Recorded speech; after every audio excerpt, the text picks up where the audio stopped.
ഈ മരത്തിലൊരു മയിലിരിപ്പുണ്ട്. ഒരു വലിയ പട്ടി അവിടെ തന്നെ നോക്കുന്നുണ്ട്. പക്ഷേ അങ്ങോട്ട് പോകും തോറും പട്ടികളുടെ എണ്ണം കൂടുന്നുണ്ടോ എന്നൊരു സംശയം. അടിപൊളിയാണ്. ഇത് എന്താണ് ഇതിൻ്റെ ഒക്കെ? എൻ്റെ പട്ടി, ഞാൻ നിന്നെ ഒന്നും ചെയ്യാൻ പോകുന്നില്ല.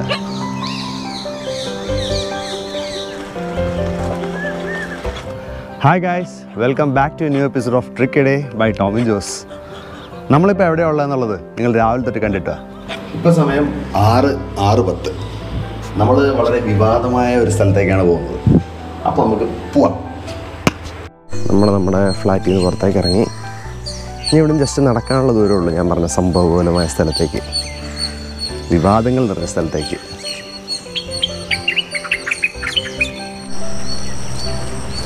കുറച്ചുകൂടെ രാവിലെ എണീക്കണം, ഇറങ്ങണം എന്നൊക്കെ വിചാരിച്ച, പക്ഷേ മടി കാരണം ഇറങ്ങാൻ പറ്റിയില്ല. ഒരു 5 മിനിറ്റ് നടക്കാനുള്ള ദൂരമേ ഉള്ളൂ വീട്ടിൽ നിന്ന് ഹൈവേയിലേക്ക്. ഇപ്പോൾ സമയം 6:20. ഇനി ഇവിടുന്ന് എത്ര സമയം എടുക്കും എന്നുള്ളത് ഞാൻ പറഞ്ഞുതരാം. ഞാനിപ്പോൾ ഉള്ളത് തൃച്ചിയിലാണ്. തൃച്ചിയിൽ നമ്പർ 1 ടോൾ ഗേറ്റ് എന്ന് പറയുന്ന സ്ഥലത്ത്. ശ്രീരംഗം കോവിലൊക്കെ ഉള്ളത് ഇവിടെയാണ്. ശ്രീരംഗം തമിഴ്നാടായതുകൊണ്ട് നമ്മൾ മാസ്കിനെ പറ്റി ചിന്തിക്കുക പോലും വേണ്ട. ഇവിടെ ആർക്കും മാസ്കില്ല. പിന്നെ ഇവിടെ കൊറോണ ഇല്ല. തമിഴ്നാടിൻ്റെ ബോർഡേഴ്സ് കൊറോണ വൈറസിനെ കൊണ്ട് പ്രൊട്ടക്റ്റ് ചെയ്തേക്കുക. അതുകൊണ്ട് തമിഴ്നാടിൻ്റെ അകത്തേക്ക് കൊറോണ വരത്തില്ലെന്നാണ് ഇവിടുത്തേർ പറയുന്നത്. 2 ചേട്ടന്മാരോട് നിൽപ്പുണ്ട്. ഒന്നും ചെയ്യല്ലേ. ഇത് ആക്ച്വലി കാളവണ്ടിയിൽ മണലടിക്കാനായിട്ടുള്ള കാളകളായത്. ഇവർ രാവിലെ ഒരു 10 കുറേ സെറ്റ് പോകും. ഒരു 10-30 അടുപ്പിച്ച് നടന്നു പോയിട്ട് ഇതെന്താണ് ഇവർ കമ്പനി ഇട്ടില്ലെന്ന് തോന്നുന്നുണ്ട്, ഒറ്റയ്ക്ക് നിൽക്കുന്നതെന്ന് തോന്നുന്നു. ഇവിടെയൊക്കെ ഒരുപാട് പേര് രാവിലെ നടക്കാൻ പോകുന്നുണ്ട്.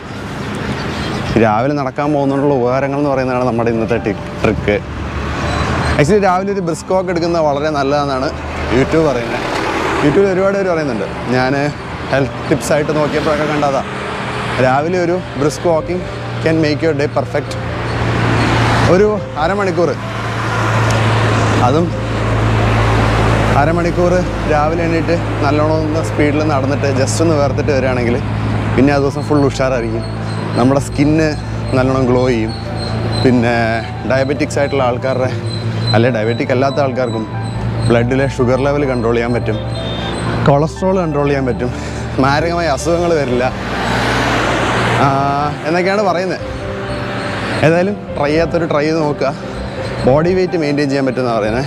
ബോഡി വെയ്റ്റ് നമ്മൾക്ക് കൺസിസ്റ്റൻ്റായിട്ട് മെയിൻറ്റെയിൻ ചെയ്യാൻ പറ്റും. അപ്പോൾ ഇത്രയധികം ഉപകാരങ്ങളുണ്ട്. ഒരു അരമണിക്കൂർ നമ്മൾ വാക്ക് ചെയ്യുകയാണെങ്കിൽ, റെഗുലറായിട്ടുള്ള ടൈമിൽ ജോലിയൊക്കെ ഉള്ളവരാണെങ്കിൽ, പിന്നെ റിട്ടയർ ആയവർക്കൊക്കെ ആണെങ്കിലും പറ്റും. വീട്ടിൽ ഇരിക്കാൻ നേരത്ത് രാവിലെ ഒരു അരമണിക്കൂർ നടന്നു നോക്കി. ഇവിടെയൊക്കെ പിന്നെ എല്ലാവരും തന്നെ നടക്കുന്നുണ്ട്. നമ്മുടെ നാട്ടിൻപുറത്തൊക്കെ എനിക്ക് തോന്നുന്നു നടക്കേണ്ട ആവശ്യമില്ല. അവർക്കെല്ലാം തന്നെ അല്ലെങ്കിലും നല്ല ഫിസിക്കൽ എക്സസൈസ് ഉണ്ട്. ഞാൻ പറഞ്ഞ കാളവണ്ടി ഒരെണ്ണം വരുന്നുണ്ടെന്ന് തോന്നുന്നു. മണിയടിയിട്ട് വച്ചേക്കാം. കുത്തു ഭർത്താവേ, മാറി നിന്നേക്കാം.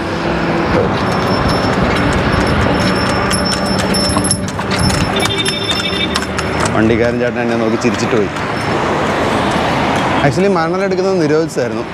പക്ഷേ ഇങ്ങനെ കുറേ പേര് വണ്ടിയായിട്ട് മണലെടുത്ത് ജീവിച്ചവർ ഒരുപാട് പേര് ഇവിടെ ഉണ്ട്. ഈ മണലെടുക്കുന്ന സ്ഥലം എന്ന് പറയുന്നത് ഞാൻ കാണിച്ചു തരാം. അപ്പോൾ അവരുടെ ഉപജീവന മാർഗം തടസ്സപ്പെടല്ലോ എന്നോർത്ത് ഗവൺമെൻറ് സമ്മതിച്ചു. പക്ഷേ ഇവരെന്ത് ചെയ്യുമെന്ന് പറഞ്ഞാൽ, ഈ മണലെടുക്കുന്ന വണ്ടിയിൽ പോയിട്ട് പുഴയിൽ നിന്ന് കാളവണ്ടി മണലെടുക്കും, മേലെ കൊണ്ടുവന്ന് ലോറിലടിച്ചിട്ട് കൊടുത്തു വിടും. അടുത്തുള്ള ലൊക്കേഷനിലൊക്കെയാണ് ഇവർ തന്നെ കൊണ്ടേ കൊടുക്കും. നമ്മൾ ക്യാമറ പിടിച്ച് നടക്കാത്ത ആൾക്കാർ നോക്കുമ്പോൾ എനിക്ക് നാണം വരുന്നു. എന്താണെന്നറിയില്ല. ശരിയാവായിരിക്കും അല്ലേ? ആദ്യമായിട്ട് വ്ളോഗ് ചെയ്യുന്നതിൻ്റെ ആയിരിക്കും. ഇത് ആക്ച്വലി എൻ്റെ ഫസ്റ്റ് വ്ളോഗാണ് കേട്ടോ. ഇതാണ് ഞാൻ പറഞ്ഞ വിവാദമായ സ്ഥലം. ഇതെന്താണെന്നല്ലേ, ഇത് ആക്ച്വലി കാവേരി പുഴയാണ്. കാവേരി കർണാടകവും തമിഴ്നാടും തമ്മിൽ വളരെയധികം സംഘർഷങ്ങളൊക്കെ നടന്ന കാവേരി പുഴയാണിത്. ഇതിനകത്ത് വെള്ളമൊന്നുമില്ല. വെള്ളം ഇല്ലാത്തതിന് കാരണം ഇവിടെ ആകെ ഒരു 3 മാസം വെള്ളം ഉണ്ടാകാറുള്ളൂ സാധാരണ. 3 മാസം കഴിഞ്ഞ് എന്നോട് വെള്ളം ഉണ്ടാകാറില്ല. അപ്പോൾ പിന്നെ ഇത് ഒരുപാട് സ്ഥലത്തേക്ക് ഡിവൈഡ് ചെയ്ത് പോകുന്നുണ്ട്. ഈ വരുന്ന വെള്ളത്തെ തമിഴ്നാട് ഗവൺമെൻറ് ഒരുപാട് സ്ഥലത്തേക്ക് കനാലുകളൊക്കെ ഉണ്ടാക്കിയിട്ട് ഡിവൈഡ് ചെയ്ത് വിട്ടിട്ടുണ്ട്. പിന്നെ കർണാടകത്തിൽ നിന്ന് വരുന്ന വഴിക്ക് തന്നെ ഇതെത്രയോ ഒരുപാട് ഡാമുകൾ കെട്ടി കഴിഞ്ഞിട്ട് അവസാനം ഇവിടെ വന്ന് മുക്കമ്പ് എന്ന് പറയുന്നൊരു ഡാമുണ്ട്. തൊട്ടടുത്ത് തന്നെ മുക്കമ്പ് എന്ന് പറയുന്നൊരു ഡാം തൃശ്ശൂരുണ്ട്. അത് കഴിഞ്ഞ് ഏഷ്യാസ് ഫസ്റ്റ് ഡാമും ഇവിടെ തൃശ്ശി തന്നെയാണുള്ളത്. ചോള രാജാക്കന്മാർ ഉണ്ടാക്കിയൊരു ഡാമുണ്ട്. അതിൻ്റെ കൺസ്ട്രക്ഷനൊക്കെ ഭയങ്കര സയൻറ്റിഫിക്കായിട്ട് ചെയ്തതാണ്. അതിൻ്റെ കല്ല് മണലിട്ട് വെക്കും. വെറും 2.5 വർഷം കൊണ്ടാണ് പണി കഴിഞ്ഞത്. അപ്പോൾ വെള്ളം വരുമ്പോൾ അടിയിലുള്ള മണൽ മാത്രം ഒലിച്ചു പോവും, കല്ല് താഴേക്ക് ഇറങ്ങും. എന്നിട്ട് അങ്ങനെയാണ് ആ ഡാം കൺസ്ട്രക്ട് ചെയ്തത്. ഭയങ്കര സയൻറ്റിഫിക് കൺസ്ട്രക്ഷൻ ആയിരുന്നു. അപ്പോൾ അതാണ് കാവേരി പുഴയെ പറ്റി. നമുക്ക് താഴേക്ക് ചാടിയാലോ?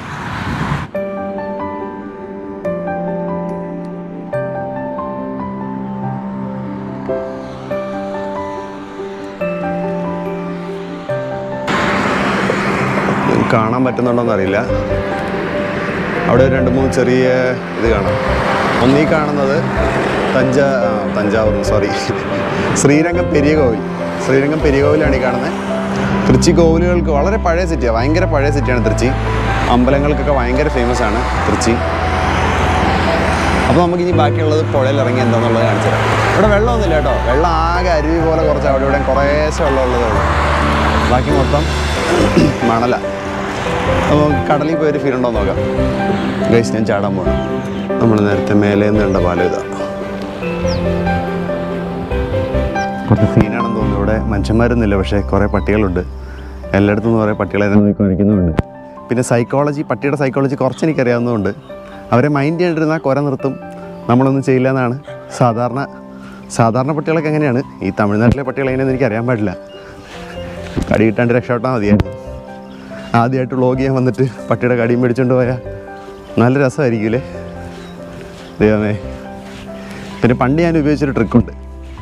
പണ്ട് ഞാനും ചേച്ചി രാവിലെ പള്ളിയിൽ പോയിരുന്നു. ഞാനൊരു 3-ാം ക്ലാസ് 4-ാം ക്ലാസ്സിൽ പഠിക്കുന്ന സമയം. അപ്പോൾ ചേച്ചിക്ക് നല്ല പേടിയാണ് പട്ടീനെ.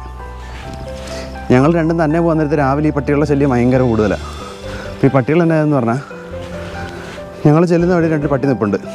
ചേച്ചി വളരെ അന്തസ്സായിട്ട് എന്നെ പിടിച്ച് മുന്നോട്ട് ഇങ്ങനെ തള്ളി നിർത്തിയിട്ട് ചേച്ചി എൻ്റെ പുറകിൽ ഒളിച്ചു വെക്കുന്നു. എനിക്ക് ഇതിനേക്കാളും പേടിയാണ്. എനിക്ക് മുന്നിൽ നിർത്താൻ ആളുമില്ല. ആണായിപ്പോയില്ലേ, ഇപ്പം നിങ്ങളെ പ്രൊട്ടക്റ്റ് ചെയ്യണ്ടേ.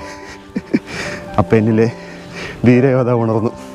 എൻ്റെ കഴുത്തിലൊരു കുരിശുണ്ടായിരുന്നു, കൊന്ത. അതിലെ കുരിശെടുത്ത് ഇങ്ങനെ നീട്ടി കാണിച്ച് പട്ടിനെ കാണിച്ച് വളച്ച്. പട്ടിക്ക് കോമഡി ആയിട്ട് ഒന്നിനോടൊന്നും അറിയത്തില്ല. പട്ടി ഓടി പോയി കടിച്ചതുമില്ല. അമ്മേ. എന്നാലും ഞാൻ ചേച്ചിനെ ഇപ്പോഴും സ്മരിക്കും ഇടയ്ക്കിടയ്ക്ക്. പട്ടിനെ കണ്ടപ്പോൾ തള്ളി എന്നെ മുന്നിൽ നിർത്തിയതുകൊണ്ട്. ഇവിടുത്തെ പട്ടികൾ കുരിശണിച്ചാൽ മനസ്സിലാവുമായിരിക്കും എന്ന് വിചാരിക്കാം. അവിടെ ഒരു വാട്ടർ ടാങ്ക് കാണുന്നുണ്ട്. ഞാൻ അങ്ങോട്ട് ലക്ഷ്യം വെച്ചാൽ നടക്കുന്നത്. എവിടെ എത്തുന്നുള്ള അറിയാൻ പാടില്ല. കൊള്ളാം കേട്ടോ, നല്ല രസമുള്ള മരമൊക്കെ ഉണ്ട് ഇവിടെ. മരത്തിൻ്റെ അകത്ത് വല്ലതും ഉണ്ടോ എന്ന് ആർക്കറിയാം.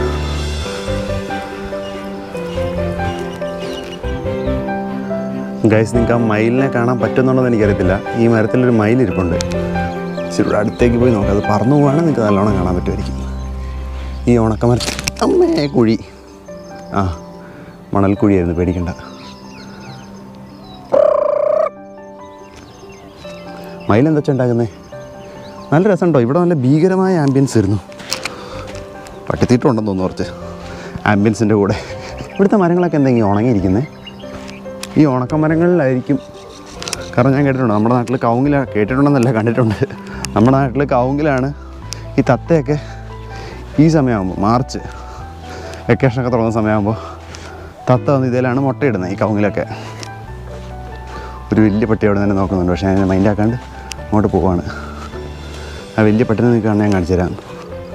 ആ പട്ടി അവിടെ നിൽപ്പുണ്ട് എന്നെ നോക്കിക്കൊണ്ട്. അവൻ പോയി പിടിച്ചു പോയി. പട്ടിക്ക് വലിപ്പം മാത്രം ഉണ്ട്, ധൈര്യമില്ല കേട്ടോ. വാലും മടക്കി വിടുന്നു. ദൈവം, ഇവിടെ എന്തോരം പട്ടികളാണ്. അങ്ങോട്ട് പോകുന്നതോറും പട്ടികളുടെ എണ്ണം കൂടുന്നുണ്ടോ എന്നൊരു സംശയം. സാധാരണ എനിക്ക് പട്ടിനെ പേടിയില്ലാത്തതാണ്. പക്ഷെ ഇത്രയും പട്ടികൾ വന്നു കഴിഞ്ഞാൽ സൈക്കോളജി ആൾക്കാരുടെ തന്നെ ഒരു ഇൻഡിവിജ്വലിൻ്റെ സൈക്കോളജിയും മോബ് സൈക്കോളജിയും ഭയങ്കര ഡിഫറൻ്റ് ആണെന്ന് പറയുന്നത്. മോബ് സൈക്കോളജി ആകുമ്പോൾ ഭയങ്കര ധൈര്യം വരും. നമ്മൾ ഒറ്റയ്ക്ക് ഇന്ന് ചെയ്യാത്ത കാര്യങ്ങൾ ഒരു 10 പേര് കൂടെ ഉണ്ടെങ്കിൽ, എത്ര വൃത്തികെട്ട കാര്യമാണെങ്കിലും 10 പേര് കൂടെ ഉണ്ടെങ്കിൽ തെറ്റാണെന്ന് അറിഞ്ഞാലും ചെയ്യാനൊരു ധൈര്യം നമുക്കങ്ങ് വരും. നമുക്കെന്നല്ല, ഒരു മോബിന്. അതാണ് മോബ് സൈക്കോളജി എന്ന് പറയുന്നത്. അപ്പോൾ പട്ടികൾക്കും ഒബ്വിയസ്ലി ഒരു മോബ് സൈക്കോളജി ഉണ്ടാവുമായിരിക്കും. കൂട്ടമായിട്ടുള്ളപ്പോൾ ഏതോ വർഷം വെള്ളം വന്നപ്പോൾ ഉള്ള ശങ്ക. കൊള്ളാം, സൂചനറായിട്ട് എടുത്ത് വെക്കാം. പട്ടികൾക്കുള്ള മോബ് സൈക്കോളജി ചിലപ്പോൾ അങ്ങനെ തന്നെ ആയിരിക്കാം. ഒരുപാട് പട്ടികൾ ഒരുമിച്ച് വരുമ്പോൾ ചിലപ്പോൾ നമ്മളെ ഒന്ന് കടിക്കാൻ തോന്നിയേക്കാം. ഒറ്റയ്ക്കുള്ള പട്ടികളെ നമ്മൾ മൈൻഡ് ചെയ്യാണ്ടിരിക്കുകയോ അല്ലെങ്കിൽ ഒന്ന് കഠോരമായി നോക്കേണ്ട ആവശ്യമില്ല, മൈൻഡ് ചെയ്യണ്ടെങ്കിൽ നടന്നു പോയാൽ മതി, ഏത് പട്ടി വന്നാലും. ഇത് ഞാൻ പറയാൻ കാരണം, പട്ടികളെ പറ്റി ഇത്രയും ക്ലാസ് എടുക്കാൻ കാരണം എൻ്റെ ഭാര്യയ്ക്ക് പട്ടികളെ ഭയങ്കര പേടിയാണ്. അപ്പോൾ ഞാനൊരു പട്ടിക്കുഞ്ഞിനെ മേടിച്ച് വീട്ടിൽ വിട്ടു നോക്കി. ഒരു ദിവസം കഴിഞ്ഞപ്പോൾ എനിക്ക് മനസ്സിലായി മിക്കവാറും ഭാര്യയ്ക്ക് അറ്റാക്ക് ഒന്നും മരിക്കാൻ സാധ്യതയുണ്ടെന്ന്. ഇഷ്ടമാണ് പട്ടീനെ, പക്ഷേ എന്താ പറയുക, പേടി, ചെറുപ്പം തൊട്ടേ ഉള്ള പേടിയാണ് അത് പതുക്കെ പതുക്കെ മാറും. പിന്നെ ഞാൻ മേടിച്ചത് പോമറേനിയനായിരുന്നു, അത് കുറച്ച് ഹൈപ്പർ ആക്റ്റീവാണ്.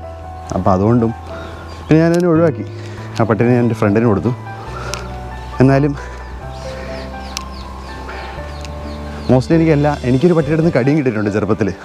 അത് പക്ഷേ ഓടിയതാണ്. അതിങ്ങനെ ഈ ഹണ്ടിങ്ങിനൊക്കെ കൊണ്ടുപോകുന്ന പോലത്തെ ഈ ഭയങ്കര ഒരു ഡോഗായിരുന്നു. അതിനെ കണ്ടപ്പോൾ ഞാൻ ഓടിക്കഴിഞ്ഞ് എൻ്റെ നല്ല സ്ഥാനത്ത് എനിക്കൊരു കടി കിട്ടി. ഒറ്റ കടിക്കാൻ നിന്നുള്ളൂ. ആ കടി കൊണ്ട് ഞാൻ ഓടി, വിട്ടിട്ട് കടിക്കാനുള്ള ഗ്യാപ്പ് കൊടുത്തില്ല. എന്നിട്ട് ഞാൻ വീട്ടിൽ ചെന്ന് പറഞ്ഞതുമില്ല. വീട്ടിൽ ചെന്ന് കഴിഞ്ഞ് കാലേ കൂടെ ഒക്കെ ചോര ഒഴുകുന്ന കണ്ടപ്പോൾ ചോദിച്ചപ്പോഴാണ് എന്താണ് പറ്റിയെന്നുള്ളതൊക്കെ അവർക്ക് മനസ്സിലാക്കിയെടുത്തത്. എൻ്റെ ഒരു പാൻറ്റിൻ്റെ പുറകിൽ 4 ഓട്ട. പപ്പ ചോദിച്ചപ്പോൾ എന്നാ പറ്റിയെന്ന്. അപ്പോഴാണ് പറഞ്ഞത് അവിടുത്തെ ബഡ്ഡി എന്ന് പറഞ്ഞതേ ഉള്ളൂ. പപ്പയ്ക്ക് സംഗതിയെല്ലാം മനസ്സിലായി. പെട്ടെന്ന് എൻ്റെ ചേച്ചി ഭയങ്കര കരച്ചിൽ തുടങ്ങി. അപ്പോൾ നാട്ടുകാരെല്ലാം വിചാരിച്ചു ചേച്ചീനെയാണ് പട്ടി അടിച്ചതെന്ന്. എല്ലാവരും ഓടി വന്ന് ചോദിച്ചു ചേച്ചിയോട് എവിടെയാണ് കടിച്ചതെന്ന്. എല്ലാവരും തപ്പ ചേച്ചീനെ എവിടെയാണ് കടിച്ചതെന്ന്. ആക്ച്വലി ഞാൻ കരയുന്നുണ്ടായിരുന്നു, പക്ഷെ അത്ര ശബ്ദമില്ലായിരുന്നു. ഞാനീ പറയുന്നത് ഇതിൻ്റെ മണ്ടയിലേക്ക് കയറാനായിട്ട് എന്താണ് വഴി. ഇത് അടിപൊളി ആംബുലൻസ്. ഇതെന്താണ് ഇതിൻ്റെയൊക്കെ?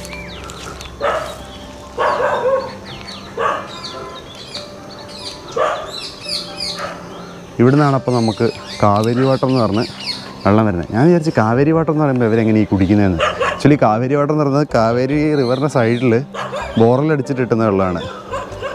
ഓ നൈസ്. ഓ എൻ്റെ പട്ടി, ഞാൻ നിന്നെ ഒന്നും ചെയ്യാൻ പോകുന്നില്ല, വെറുതെ കുറയ്ക്കണ്ട.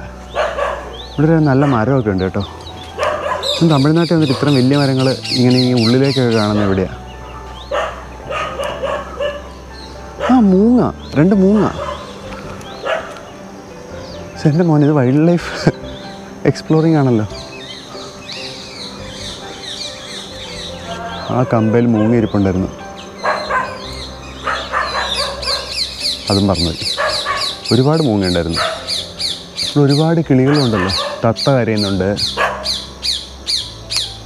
ഒരു പട്ടി അവിടെ നിന്ന് വരയ്ക്കുന്നുണ്ട്.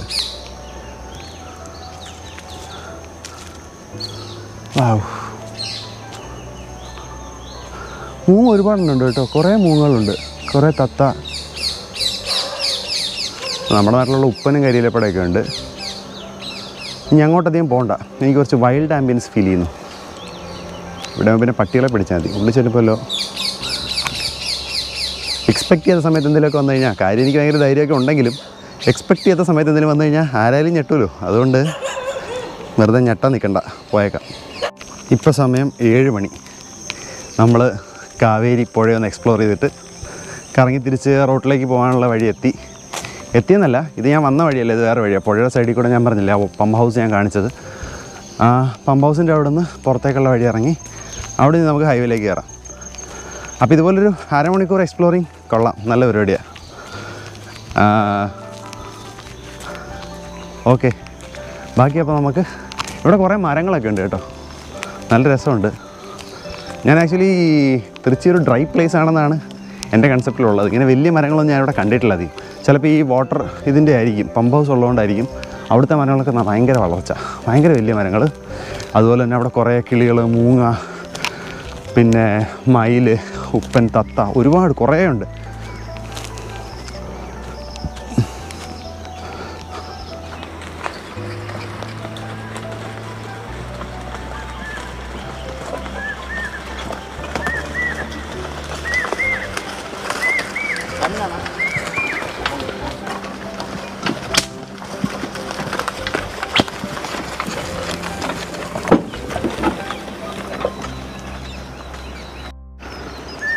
അപ്പം ഞാൻ പറഞ്ഞ പോലെ രാവിലത്തെ ഒരു ബ്രിസ്ക് വാക്ക് നല്ലതാണ്.